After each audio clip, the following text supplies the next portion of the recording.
Olá!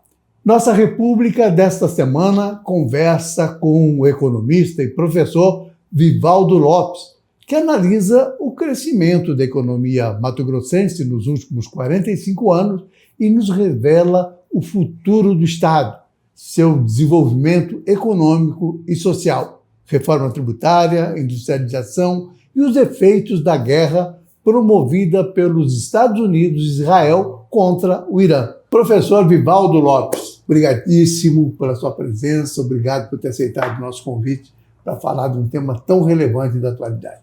Mauro, o prazer é meu, muito obrigado em revê-lo, há um bom tempo que a gente não se encontra, né? E uma boa oportunidade para falarmos sobre a economia de Mato Grosso e, naturalmente, sobre a economia do Brasil e mundial, né, que nos afeta. Vivaldo, antes de entrar nesses temas, nessas pautas, eu queria falar um pouquinho do livro.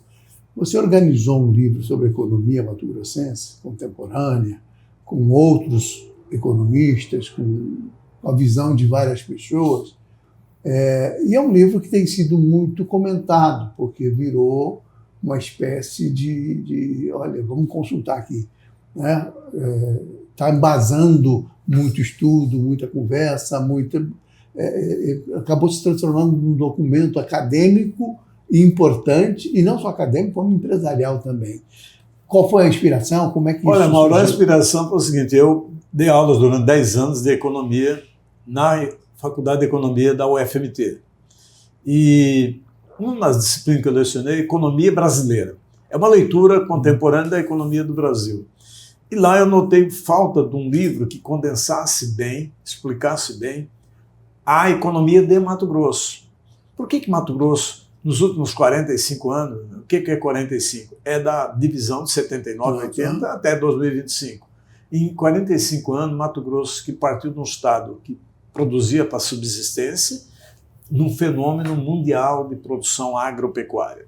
O crescimento é absurdo. Se você pega os dados de crescimento da economia de Mato Grosso, é difícil se achar igual no mundo.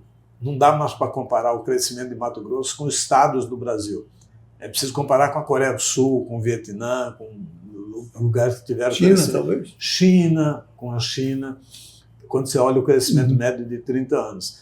Então, o livro, a inspiração veio disso, a necessidade de ter um livro com interpretação de profissionais que vivem, estudam e pesquisam a economia de Mato Grosso. Por que Mato Grosso se tornou esse fenômeno econômico nos últimos 45 anos? Então, é fazer a leitura para trás, que fatos que engrenaram, que tracionaram a economia de Mato Grosso. Qual foi o gatilho? E depois, como está a economia de Mato Grosso neste momento? Qual a nossa participação no PIB nacional, no PIB na produção agropecuária de alimentos do Brasil e do mundo?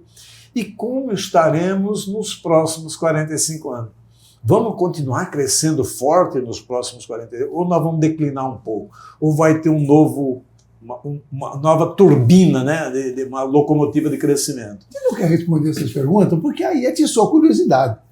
Eu lembro do governo Braille, eu entrevistava o próprio Braille como governador, empresário, etc. E eu cobrava muito a questão do fomento à agroindustrialização de Mato Grosso, por uma razão simples. Não era nem do desenvolvimento econômico, mas com a visão de que a indústria gera mais emprego, gera mais imposto, né? E paga melhor. E mais renda, né? Então isso tem uma lógica melhor do que a produção agrícola de exportação de commodities, né? Me parece, não sou economista, mas é isso mesmo, eu sou um bom palpiteiro. Está correto. Mas o raciocínio meu era esse, né? Porque aí você tem... Porque o problema de você ter uma cidade no interior que vive basicamente da produção agrícola é que você precisa de investimento pesado em estrada, e a mesma despesa em escola, em saúde, e tudo isso, toda essa infraestrutura, ela precisa existir, né? E se você não tem imposto, ou tem um imposto reduzido, você não consegue fornecer isso. Né? É um círculo vicioso, né? E a agroindústria dá essa possibilidade, né? Pelo menos essa é a minha avaliação. Então eu falava lá atrás isso. E eu lembro como se fosse hoje, lá no gabinete do governador, eu sentado na frente, ele na mesa, e ele me dizendo, mas não está no tempo certo. Isso vai acontecer naturalmente, é um processo, né? Porque a gente tem muito problema, de fato, tinha muito problema, né? Porque antes conseguiu resolver o problema da produção primária, né? Com energia, deslanchar a produção, fornecer com fomento, energia, com fomento tributário, exato. E infraestrutura, né? Com a privatização, com a vinda da ferrovia. Aí o resto andou melhor a partir daí. Pois é. E aí, eu queria saber, entender isso. Quer dizer, para onde que nós vamos? Essa agroindustrialização que já está ocorrendo, poderia ser talvez num ritmo maior, mas já está acontecendo. Vai nos levar para onde? Olha, Mauro, eu vejo o seguinte, vamos voltar no tempo, quando a gente teve a divisão, por decisão do governo federal, em 77, 79, para Mato Grosso não era interessante. Quem mais queria a divisão era Mato Grosso do Sul. E, portanto, a economia de Mato Grosso recomeça em 1980. Por isso, os 45 anos, de 80 a 2025. 1980 a 2025. Naquele momento, Mato Grosso tinha uma produção bem primária. Fazia uma pecuária extensiva, basicamente arroz, milho, alguma coisa para sobrevivência e pouco para o mercado industrial. Veja bem, de lá para cá, aconteceram alguns fenômenos, alguns fatos que ajudaram a tracionar a economia de Mato Grosso. O primeiro foi a tensão social lá no sul, e o governo federal precisava tirar gente de lá, que estava precisando de terra, reforma agrária, e aqui tinha terras em grande quantidade. As terras nossas eram pouco férteis, terras de cerrado, só que aconteceu uma descoberta tecnológica, uma pesquisa da Embrapa, no Centro de Pesquisa da Embrapa, em Londrina, no Paraná, que os pesquisadores desenvolveram uma variedade de soja que poderia ser cultivada no cerrado, desde que aquele cerrado tivesse uma boa correção de solo, com calcário, e boa fertilização com fosfato, potássio e ureia e amônia. Com aquelas condições, os pesquisadores diziam que poderia produzir soja tão bem quanto no Paraná, no Rio Grande do Sul e Santa Catarina, que era onde produzia soja. Com uma vantagem de ter um território mais plano. Uma vantagem de ter grandes extensões de terra, baratas e planas e grande extensão. Esse foi o gatilho do fenômeno agropecuário de Mato Grosso. Vieram para cá os sulistas, que já tinham expertise de produzir, né? Que, por sua vez, já tinham expertise da genética deles, de italianos, alemães, de europeus, né? Portanto, são mais propensos ao empreendedorismo. Essa soma de fatores ajudou a aumentar, a turbinar a produção agropecuária em Mato Grosso. O resto aí é decisão de governo federal de oferecer terras baratas e crédito muito subsidiado para quem quisesse produzir nas terras do Cerrado. Isso foi liderado por um ministro que é de Minas, da área do Cerrado também, chamado Alisson Paulinelli. Criou a Embrapa no governo dele, de 73 para 74, e ela ajudou a turbinar. Aqui em Mato Grosso houve boa receptividade dos nativos, tanto líderes empresariais, líderes políticos, como o homem comum recebeu bem os imigrantes sulistas. E é uma característica importantíssima da população. Ser receptiva, né? Extremamente refratária. Não, extremamente acolhedora. Então, essa conjugação de fatores ajudou a começar a produção. Claro, muita experimentação, muita sofrência, pouca infraestrutura, mas o governo fez a sua parte. Deu terras baratas, estimulou, deu crédito muito subsidiado, criou Conabs e armazenamento, companhia de armazenamento, para armazenar e para ajudar a comercializar. Fez a parte dele. Então isso já ajudou muito na década de 80 até 90, quando também começou a prosperar. Claro, tem um papel empresarial dos empreendedores que vieram para cá e resolveram ir para regiões que hoje são grandes cidades, como Lucas, Sorriso, Nova Mutum, Primavera, entendeu? E muita gente que vendeu a preço alto no Sul e comprou muita terras terra aqui. Outro fator que ajudou muito foi também uma decisão do governo federal de privatizar a colonização, a ocupação de terra. É uma coisa que a gente não presta atenção, porque o normal... Basicamente, todo o Nortão... Quem coloniza é o governo, era o INCRA. Né? No caso, em algum momento, o governo federal falou: é melhor a gente fazer um pacto, um acordo com os empresários que têm expertise em fazer colonizações no Paraná e no Sul. E começou a chamar esses empresários. Bianchini, lá em Nova Marcelândia, Ariões da Riva, lá da região de Alta Floresta, Enio Pipino, em Sinop, Zé Paraná, lá da região de Juara, outros aqui em Colíder, outros aqui em Sorriso. Eles vieram. O que o governo falava? Praticamente doava a terra para eles, desde que eles fizessem a infraestrutura mínima e colonizasse, transformasse aquilo em colônias do Sul e deu certo. E deu certo. Você vê que é uma conjugação de decisões estratégicas. Você vai a Lucas, Nova Mutum, Sorriso, Sinop, todas parece uma colônia sulista. Né? Todas tiveram uma participação do governo federal em ofertar para um empresário ou para uma empresa, um grupo empresarial, terras, praticamente de graça, desde que eles transformassem aquelas terras em cidades e em grande produção agropecuária. E foi uma engrenagem que funcionou bem. É mais barata para o governo, porque ela abriu mão de terra que ele não ia ganhar, não ia conseguir vender, e atraiu quem que chamava os agricultores lá, fazia campanhas para atraí-los para vir para cá. Não era o governo federal, eram as empresas privadas. Sinop, colonizadora Colíder, colonizadora Sorriso, nessas cidades que eu já citei. Canarana, lá na região do Araguaia. Enfim, a soma disso começou a engrenar e aumentar a produção agropecuária aqui em Mato Grosso. Chega 90, ali na virada de 90, com a restauração da democracia, nós passamos a eleger presidente em 90, né? 89, 90, essas demandas chegam no poder central, em forma de necessidade de dar mais infraestrutura para quem já estava produzindo. Só para pontuar historicamente, que em 84 teve a história das diretas, né? 84, 85 já houve uma pressão das diretas, liderada por Dante de Oliveira e muitos líderes políticos em Brasília, em todo o Brasil, mas não acontece. Não, e a eleição para a prefeitura foi 84 para 85. A primeira eleição direta para prefeito. Que antes o prefeito da capital era nomeado.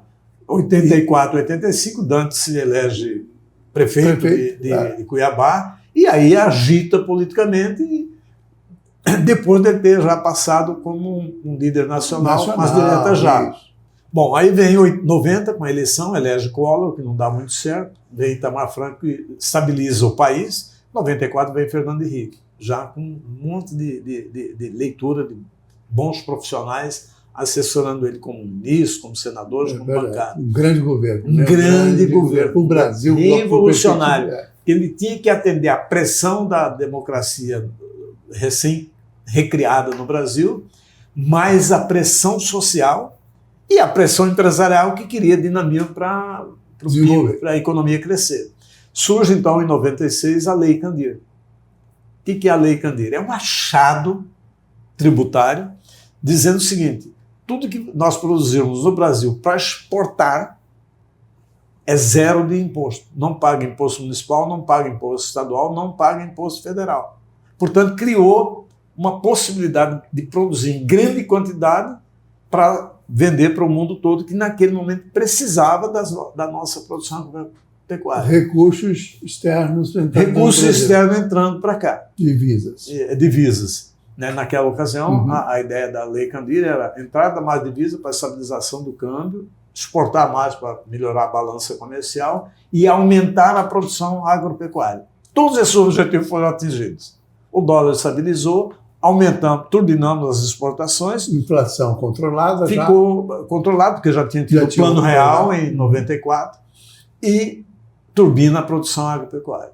Então, E isso tudo tendo Mato Grosso como o centro dessa produção. Em 95, Dante de Oliveira já era governador, também criou programas para estimular a produção de algodão, álcool, várias leis específicas para determinadas cadeias produtivas. Estimular cadeias produtivas. A soma desses fatores deu o resultado que a gente vê, aumentou a produção. Nós produzimos em 90, aí em torno de 90, nós produzíamos 900 mil toneladas de soja e em 2025 produzimos 52 milhões de toneladas de soja. É muita coisa. Você vê num período curto, né? Entre 1995 e 2005, 30 anos. Hoje já passamos das 100 milhões de toneladas. Né? Somando soja, milho e tudo, passando de 100 milhões de toneladas. Veja bem, então, a junção desses fatores, Lei Candir, ocupação territorial lá para trás, crédito subsidiado. Lá no começo era crédito subsidiado mesmo, direto pelo Banco do Brasil.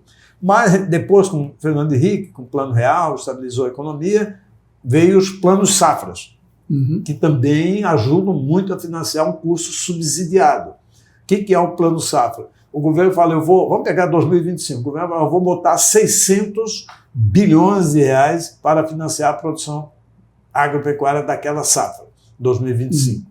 600 bilhões. A taxa de juros vai ficar entre 6% e 8,5%. Mas o mercado está cobrando uma taxa de juros de 15%, ou de 14%, ou de 18%.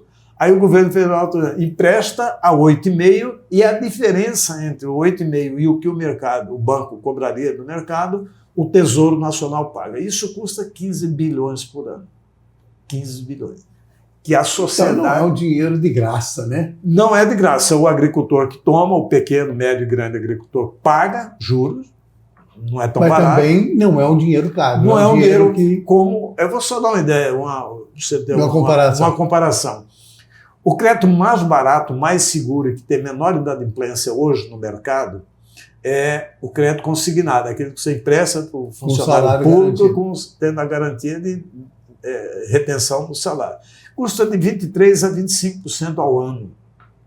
O plano safra custa, a determinado segmento, de 6,5%, 8,5%, no máximo 12% ao ano. Então é bem mais subsidiado, bem mais barato, que é justamente para estimular a produção. E dá resultado, porque a cada ano a gente está aumentando mais a produção agropecuária no Brasil. E o investimento em tecnologia. E o investimento em tecnologia. Outra medida importante que ainda foi tomada no governo Fernando Henrique foi uma quantidade de privatizações. Privatização de estatais, privatização da energia, privatização de bancos, privatização do saneamento e principalmente da operação de portos, de aeroportos, rodovias e ferrovias. Está investimento privado, dinheiro aí novo, você traz o dinheiro da iniciativa privada e poupa do governo federal para ações políticas que precisam mais do governo. O crescimento de Mato Grosso, essa transformação na economia mato-grossense. E eu queria que você finalizasse para a gente entrar aqui na pauta do nosso programa. Bom, Mato Grosso sai, então, de uma economia periférica que participava com menos de 0,5%, abaixo de 0,4% do PIB nacional. Quer dizer, a nossa representação na economia brasileira era 0,4%. Tínhamos um PIB inferior a Mato Grosso do Sul, isso em 79, 80. E chegamos em 2025 com participação de 2,52%, quase 3% do PIB nacional. Já temos um PIB quase 2 vezes maior do que balança comercial. Já temos um PIB quase 2 vezes maior do que de Mato Grosso do Sul. Exportamos 31 bilhões de dólares todos os anos. Em 2025 exportamos 31 bilhões de dólares.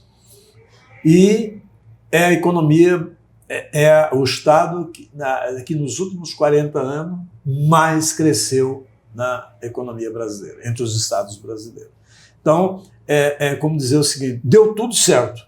O governo federal atuou bem para criar condições, o empresariado atuou muito bem para poder empreender, tomar risco e produzir, e o governo estadual fez bem o dever de casa. Nós até tivemos uma certa tirando algumas exceções aí, é verdade, mas uma safra de governos que contribuíram bastante nesse projeto. Contribuíram. Nós tivemos ali, vamos pegar os últimos governos antes de Dante, nós tivemos Júlio Campos, Bezerra e Jaime Campos. Eles não conseguiram avançar tanto, porque também ainda estavam começando esse processo que eu estou descrevendo. E com uma deficiência de infraestrutura muito grande. Uma deficiência de infraestrutura muito grande e um Estado que não tinha capacidade de investir, mas também, naquele momento, o Brasil não tinha uma ambiência ideal para privatizações. Os primeiros movimentos de privatizações ou de extinção de estatais começou com Jaime Campos, mas prosperou mesmo no governo Dante de Oliveira. Veja bem, então essas condições foram criadas. Aí depois de Dante vem um bom governo, que é Blairo Maggi.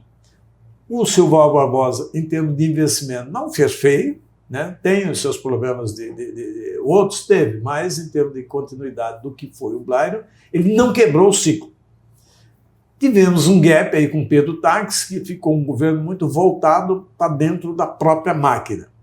E agora temos 7 anos do governo atual, que avançou bem na construção, no avanço da infraestrutura rodoviária, ferroviária, até ferroviária. Então, é isso que eu digo, os governos estaduais fizeram razoavelmente bem o dever de casa. O empresariado também, e a conjuntura favoreceu. Então, hoje Mato Grosso virou uma plataforma exportadora. Comparado assim com a produção de soja, Mato Grosso só fica atrás do Brasil, dos Estados Unidos, e ele é o terceiro maior produtor de soja do mundo. Nós estamos à frente... Do Brasil, que é a soma de todos os estados, né? De todos os estados. O Brasil só é maior que Mato Grosso quando tira Mato Grosso, que é a soma de todos os estados. Mas, tirando Mato Grosso do Brasil, o primeiro maior produtor de soja é o Brasil, o segundo maior produtor de soja do mundo, os Estados Unidos, depois é Mato Grosso, à frente de Argentina. Que é um negócio, fenomenal. Então, veja bem, é uma conjunção que deu certo e fez com que Mato Grosso seja estudado hoje em tudo quanto é escola de economia do mundo. O que fez Mato Grosso? Porque, Mauro, não é muito comum uma região prosperar tanto, tendo como base produção primária. O que Mato Grosso produz e exporta? Madeira bruta, semi-serrada, semi-beneficiada, soja bruta, soja em grão, soja em farelo, soja semi-beneficiada, milho, carnes. Então, são produtos primários. Então, o mundo todo está acostumado a ver a Coreia do Sul, a Taiwan, os Estados Unidos. Tecnologia. Mas tecnologia e produtos industrializados. Os únicos exemplos que a gente tem de crescer muito, tendo como base a produção agropecuária, é o Brasil e Mato Grosso no meio, como o principal. A ponta de lança. A ponta de lança. Austrália e Nova Zelândia. Entendeu? Mas os outros não. Então o mundo está prestando atenção. Por que se cresce tanto com produção primária? Mas não dá para ficar o tempo todo. Aí a necessidade da industrialização. Até porque não tem outro caminho, né? É o caminho natural, né? Nós começamos a agregar valor à produção. Eu diria que eu vejo o seguinte: até aqui nós chegamos onde chegamos, com muito sucesso, com muitos resultados. Pois a pergunta foi essa. Quer dizer, a pergunta inicial lá no primeiro bloco foi exatamente essa. Quer dizer, nós chegamos até aqui e para onde nós vamos agora? Essa industrialização ela vai manter Mato Grosso nesse processo de liderança, não só na produção primária, mas de liderança econômica, de virar um estado que não é mais periférico, mas que tem uma representação econômica forte, né? Forte. Quer dizer, não, eu vejo assim, sabe, Mauro? Porque São Paulo tem um equilíbrio, né? Muita indústria e tem produção agrícola. São Paulo é um dos maiores produtores de alimento do Brasil. Ele produz morango, produz hortaliças, produz flores, produz frutas e produz também cana-de-açúcar, café, laranja, Uma 50 enorme. São Paulo tem uns 50 produtos na área de exportação, né? Que exportam e que é voltado para a alimentação. Açúcar, café, laranja, suco de laranja, flores, são todos produtos agrícolas. Veja bem, eu vejo assim, Mato Grosso até aqui chegou com essa força, tendo como principal motor econômico a agropecuária. na minha leitura, chegamos num nível de difícil superação. Nós agora vamos crescer da seguinte forma: como a gente também tem restrições de sustentabilidade ambientais para crescer a área, nós só temos a alternativa de crescer aumentando a produtividade. Então, nós estamos produzindo 52 milhões de toneladas de soja, 52 milhões de toneladas de milho. Nos próximos, a gente vai chegar a 55, a 60 milhões de cada um. Mais lento esse processo. Mais lento do que foi nos últimos 45 anos, nos últimos 30 anos. Porque a gente já não tem tantas áreas para ser expandida, nós vamos ter que reprocessar áreas de pastagem e transformá-la em produção de soja ou de outros produtos, mas não vai ser na mesma velocidade. Então, a produtividade também ela não dá saltos. Não dá para você sair de uma média de 67 a 70, no máximo 75 sacos de soja por hectare para 130, 125. Não vai acontecer, e se acontecer, não vai ser de um ano, de uma safra para outra. Veja bem, forma de financiamento temos razoavelmente bem, né? Eu vejo às vezes reclamar que falta crédito para a produção agropecuária, mas, vírgula, falta crédito do governo federal.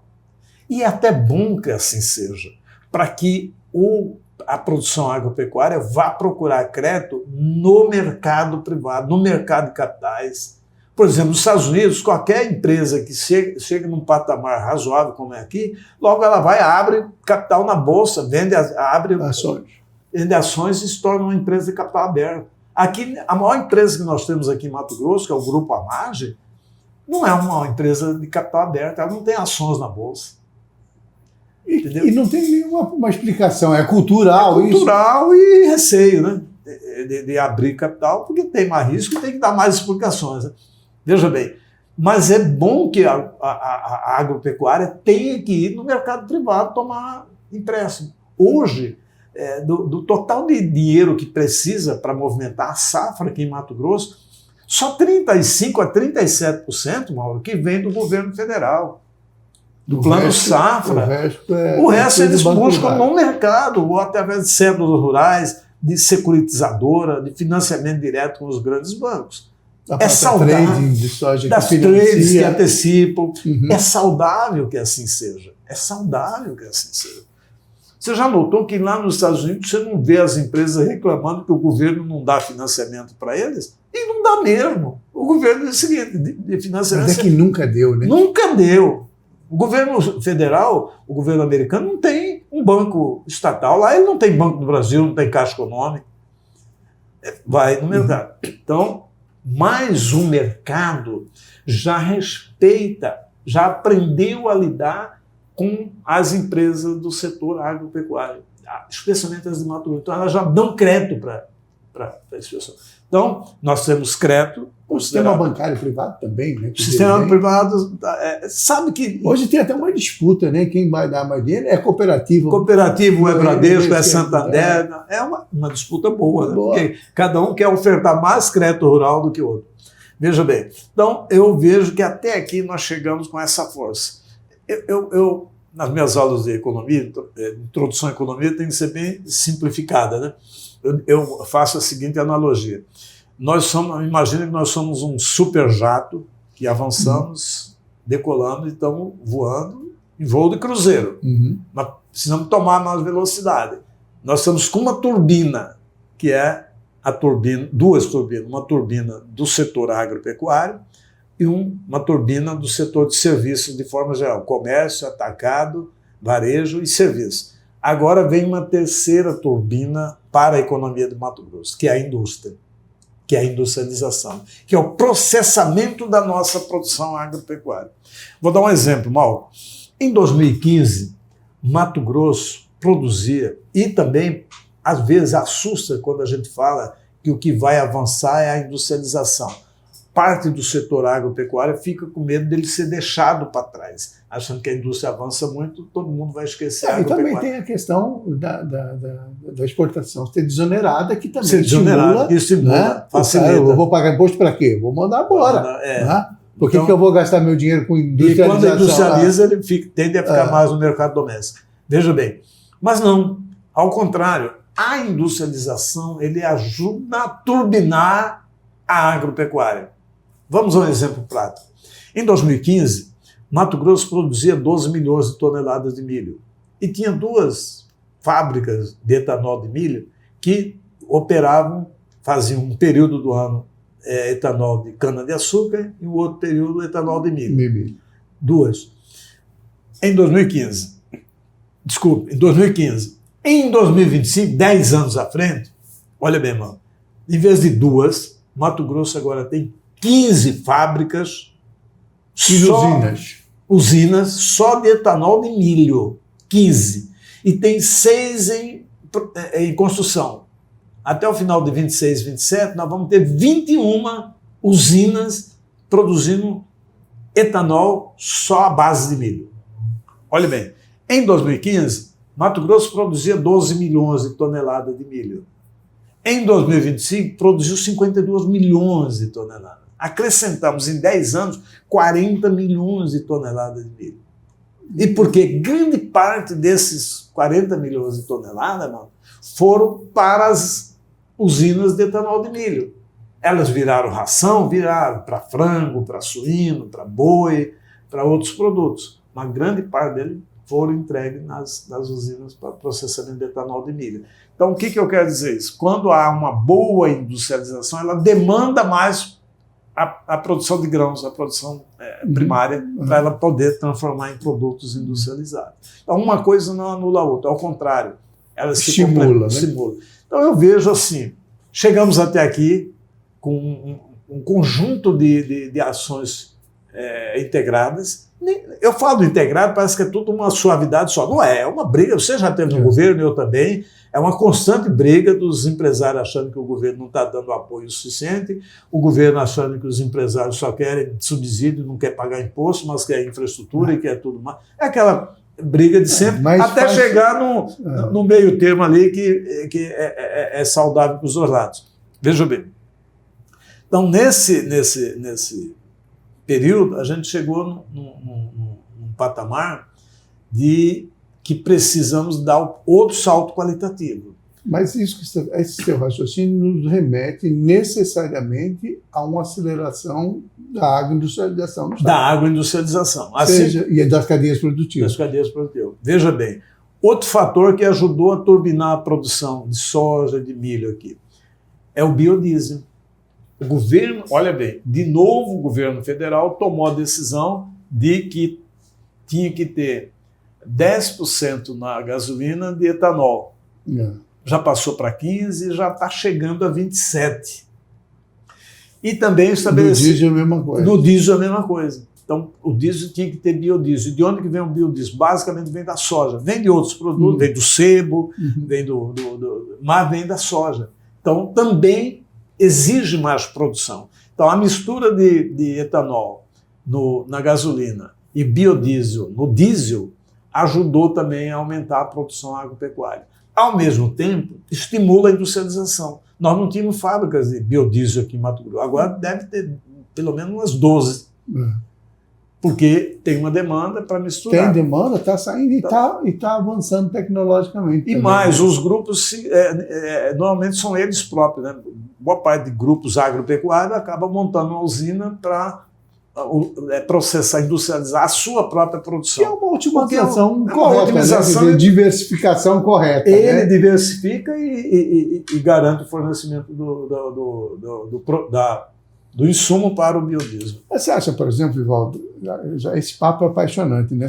Eu vejo, por exemplo, a região de Cartas, a região oeste de Mato Grosso. Cartas é o município maior produtor de carne bovina do estado. Possui o maior rebanho bovino nessa região. Mas não tem curtume, não tem frigorífico, não tem indústria calçadista, e fica nessa coisa. E a gente vê também uma das regiões mais atrasadas se comparadas economicamente. Porque Cassius, eu vejo assim, sabe, ela tem umas engrenagens que precisam ser bem resolvidas. Ela tem que ter uma melhor logística.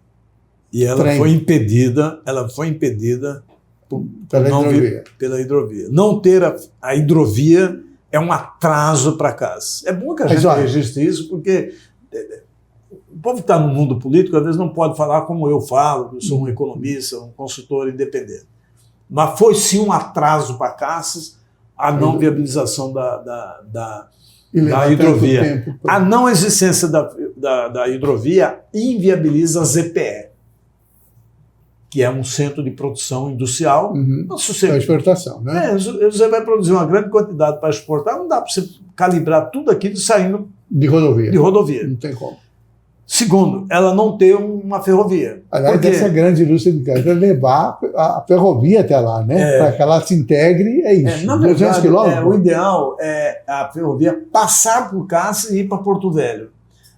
Porque, em termos de logística, é difícil você sair para pegar uma mercadoria lá e voltar.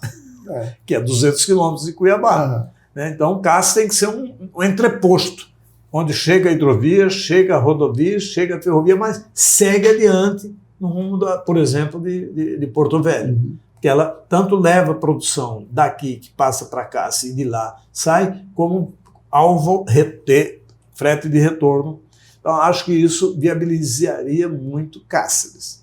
Agora, Mauro, quando a gente fala do crescimento econômico de Mato Grosso, nós temos aí duas chagas ainda que não resolvemos bem, apesar da forte crescimento econômico. Dois gargalos, duas questões mal resolvidas em Mato Grosso, sob o ponto de vista da economia, do desenvolvimento econômico. Desigualdades regionais e desigualdades sociais. Mato Grosso, apesar de ter fenômenos de crescimento, como Sapezal, Campo Novo dos Parecis, Nova Mutum, Sinop, Campo Verde, Primavera, Rondonópolis, mas nós temos também Jangada, Barão do Melgaço, Alto Paraguai, que é a minha cidade, Acorizal, Santo Antônio do Leverger, Campinópolis, entendeu? Que ficaram para trás nesse ritmo de crescimento. Então, esses descompassos regionais, eu vou só dar um dado. Por exemplo, quando o IBGE divulgou o PIB per capita das cidades do Brasil, aqui está em primeiro lugar Campo Novo dos Parecis. Tem 479 mil de renda média lá, enquanto a média do Brasil é 52 mil. Mas é uma cidade pequena com alta concentração de renda e grande produção. Veja bem, então, essas duas nódoas, né? Desigualdade regional entre as cidades e as regiões e desigualdades sociais, agora eu acho que chegou num ponto em que o governo pode dedicar mais atenção a isso. Porque o governo gastou muita energia para criar as condições, o ambiente de desenvolvimento ideal para o setor público, mas principalmente para o setor privado. Certo? Subsídios, ofereceu infraestrutura, tá certo? Por exemplo, aqui em Mato Grosso, até os aeroportos regionais foram privatizados pelo governo federal. A ferrovia que temos aqui é uma ferrovia 100% privada. E o governo atual privatizou vários trechos rodoviários. É ruim quando você paga o pedágio, mas é bom porque a empresa privada fica responsável pela manutenção daquilo e desonera o orçamento para liberar mais dinheiro para a saúde, para a educação. E na infraestrutura ainda não tem. E no apoio social. Veja bem, então, na minha leitura, o próximo desafio dos próximos governadores que vão ter aí a partir de 2027, o grande desafio, na minha leitura, são esses três. Primeiro, atacar e solucionar bem as desigualdades regionais e as desigualdades sociais, com um conjunto de políticas que envolve o governo federal, que envolve o governo estadual e, principalmente, envolver a iniciativa privada. Eu vejo que um governo com boa credibilidade ele pode movimentar a iniciativa privada para fazer programas sociais com recompensações tributárias. Segundo grande desafio que eu vejo para frente é a industrialização. É dar o mesmo suporte, o mesmo apoio institucional, governo federal, governo estadual, que foi dado para a agropecuária, também para a industrializar. Mas, Evaldo, nós temos um empecilho, entre aspas, que é a reforma tributária, que começa já a mudar todo o perfil. Mas eu vejo diferente, Mauro. Eu acho que a reforma tributária vai ajudar isso. Mas Mato Grosso, em relação aos outros estados, quer dizer, Mato Grosso, o que nós vamos produzir aqui, nós não vamos ter imposto aqui. Mas também nós não produzimos quase nada. O que nós produzimos não recolhemos. Não, mas olha bem, Mauro. Veja bem, o que nós produzimos aqui? Produção agropecuária. Nós produzimos carne, suíno, frango e bovino. Mas vendemos lá fora, e vai ser tributar, o tributo vai para lá. Tudo bem, mas hoje ele não paga nada, porque ele é desonerado pela lei Candir, e quando exporta de um estado para outro é 3%. Então essa produção agropecuária nossa não recolhe muito ICMS. Não vai recolher em São Paulo, não vai recolher... Vai recolher lá, vai recolher. Sim, mas também nós vamos ter... Vou só dar um dado para você, porque que é interessante a reforma tributária.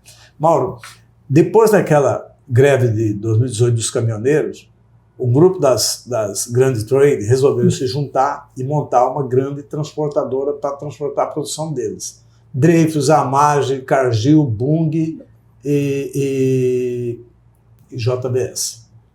Criaram uma transportadora. E precisaram de saída de 2.000 caminhões. De saída, 2.000 caminhões. Ela existe hoje, transporta para eles e vende serviço de transportadora para todo mundo que precisar.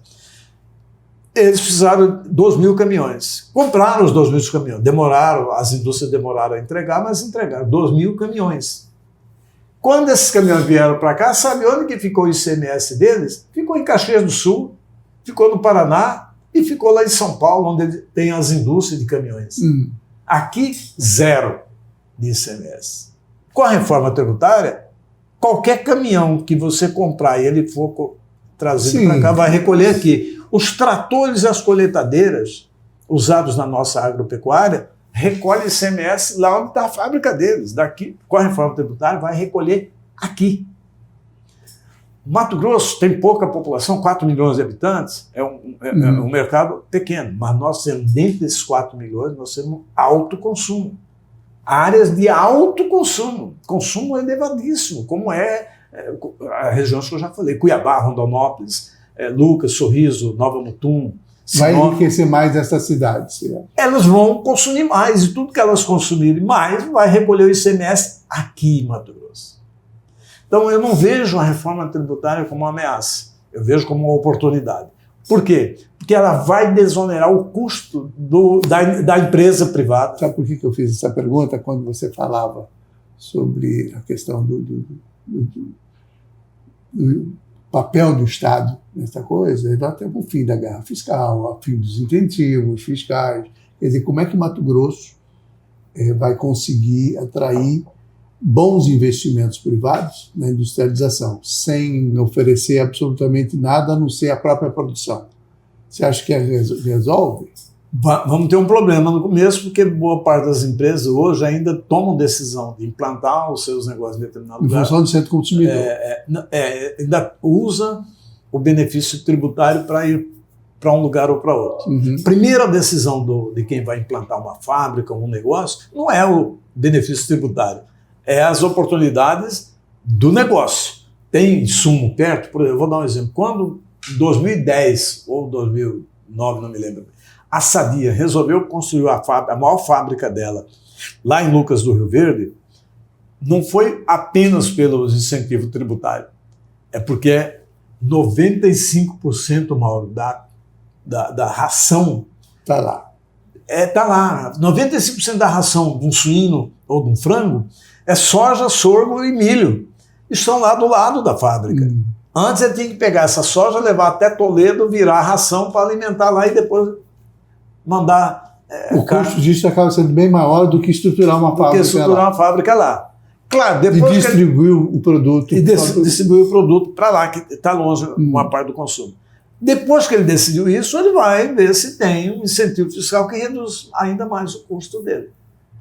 O governo também não pode usar... Você está sendo absolutamente otimista em relação a reforma tributária, sim. Eu sou muito otimista. Acho que vão ter problema no começo para adaptar e vai ter problema para as empresas. Vou dizer por quê. Para os governos também? nada no período do primeiro ano de adaptação. Mas tem tempo, isso vai acontecer em 2033, né? Dá tempo para se adaptar. É que o tempo voa, né? Principalmente para quem está lá no governo. Né? Veja bem, irmão. Por que vai dar problema para as empresas? Porque hoje, uma empresa, vamos pegar uma empresa que vendeu um produto dia 1º de março. Nós estamos em março. Ela tem que recolher ICMS. Ela tem 45 dias para recolher esse ICMS. Vira março, normalmente ela recolhe dia 10 ou dia 20 de abril. No mês subsequente. Nesse período, como quando você compra sua mercadoria, você já recolhe junto o ICMS, ele fica no caixa da empresa. Vira um capital de giro para ela. Se ele sonega, resolve não pagar, aquilo vai para o caixa mesmo, né? Mas considerando que ela paga normalmente, ela tem 40, 30 dias a 40 para trabalhar com esse dinheiro. Com a reforma tributária, vai ser usado no Brasil um instrumento chamado split payment, que se fosse traduzir seria pagamento fatiado, pagamento parcelado. Mauro, é o seguinte, você foi lá, comprou uma camisa lá no shopping, na hora que você comprou a camisa e pagou, naquele mesmo momento o dinheiro você paga no caixa da empresa, a parte da empresa fica com ela, uma parte do tributo, que é a CBS, Contribuição de Bens e Serviços, vai para o governo federal, e o IBS, que vai substituir o CMS e o ISS, vai para o governo e para os municípios. No mesmo dia. Para os governos, por isso que para o Estado e para o município, o dinheiro vai pingar todo dia. Ele não vai precisar esperar o cara processar. Para o governo é bom, porque pagou a mercadoria e recebe. Quem vai fazer isso? São os bancos. Não vai ser fiscal de tributo federal, não vai ser fiscal estadual, nem fiscal municipal. Um sistema que já funciona bastante. O banco é igual o Pix. Os bancos vão ser parte da arrecadação do IBS e da CBS. E diariamente vai cair nas contas. E já separado. Hoje o ICMS é recolhido, vamos dizer que, de novo no exemplo, dia 1º de março ele vendeu uma mercadoria, vai para o Estado, aí uma semana depois que vai lá para o município. Agora ele não vai precisar esperar 40 dias. Vai no mesmo dia. Para a empresa é ruim, porque ela não vai ter esse capital de giro. Vai ter que se adaptar. Mas eu tenho participado de vários debates, vários seminários, ainda há bastante dúvida e receios, mas as empresas estão se preparando. Por quê? Porque em 2027 isso já começa a rodar experimentalmente. Entendeu? Então, eu vejo. Acho que mas no começo... o brasileiro tem uma característica importante nesse sentido, que ele se adapta muito rapidamente à situação. Especialmente se a situação o favorece. Vou dar um exemplo. Nós estávamos por aqui em 2020, quando começou a operar o Pix. Era uma desconfiança geral. Eu me lembro, Mauro, um dia eu fui no programa do nosso querido amigo Lino Rossi, e eu falando que o Pix, assim como estou falando para você que eu estou otimista com a reforma tributária, eu estava otimista com o Pix. Cheguei a falar que se o Pix fosse inventado nos Estados Unidos ou em algum outro lugar da Europa, provavelmente ia competir para prêmio Nobel. Certo? Como o Plano Real. Eu tenho a leitura que se o Plano Real fosse implantado qualquer outro lugar do mundo, qualquer outra expressão na Europa, os criadores poderiam até não ganhar, mas participariam da concorrência com o Prêmio Nobel da Economia. O Pix é a mesma coisa. E naquele momento, o Lino Rossi, esperto do jeito que era, jornalisticamente, levou um delegado especializado em crimes assim, de internet. E ele estava super pessimista, dizendo que o Pix ia acabar com a vida das pessoas, porque ia favorecer muito os golpes. Como favoreceu mesmo? Mas o que aconteceu com o Pix? Caiu no gosto popular. Ninguém mais usa coisa nada, nenhuma. O Pix tem problema, ameaça, tem golpes, tem, mas caiu no gosto popular. Se fosse no Oscar, o Pix, ele seria sucesso de bilheteria, de crítica, de público, ainda ganharia Oscar, se fosse um filme, entendeu? Mas naquele momento era um certo pessimismo de algumas pessoas com o Pix. Eu fiquei aqui, você vai ficar me devendo uma outra vinda. Ah, é? Porque... Tem ainda outras coisas para... Nós não falamos nada sobre a questão dos efeitos das guerras E, aliás, eu queria que você desse uma palhinha, porque isso é importante, é uma preocupação que as pessoas têm hoje. Essa coisa da geopolítica. O que acontece lá afeta a nossa vida aqui. Né? A gente tem um problema sério, político, mas que tem um foco econômico. Os Estados Unidos estão operando isso tudo, né? Me parece, a leitura que eu faço, mas com um olhar econômico, porque tentar resolver um problema interno, né?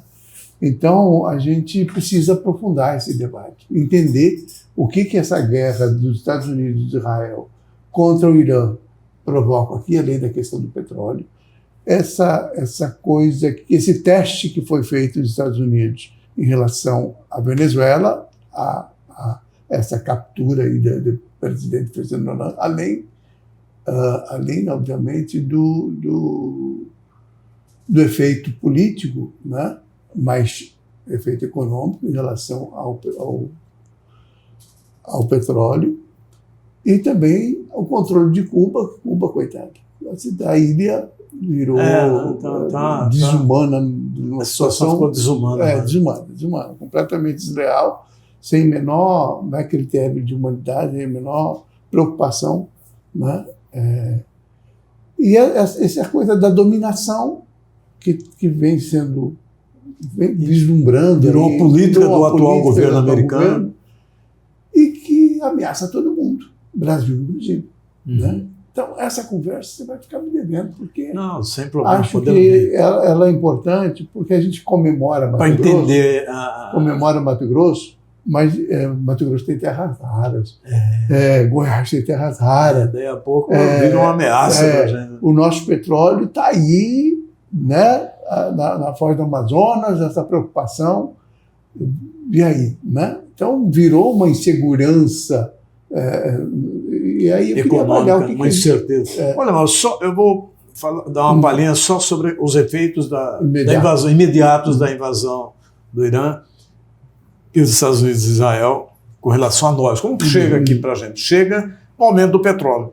Aumenta o petróleo, aumenta o preço dos combustíveis, aumenta o preço dos combustíveis, aumenta tudo. Porque todas as nossas mercadorias são transportadas em caminhões que consomem diesel.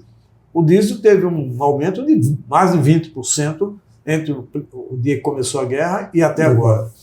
Então, se afeta o diesel, afeta o custo do frete, das mercadorias, dos alimentos. Cria instabilidade política interna. Cria instabilidade política e incertezas sobre, por exemplo, o Banco Central, que ia reduzir 0,5% a taxa Selic, já foi só 0,25%, para ver se os efeitos vão continuar perversos. Então, é ruim porque aumenta o custo de fretes, aumenta o custo de combustíveis. Aumenta o custo de combustível afeta todos os serviços e mercadorias, passagens aéreas, e isso reflete na inflação.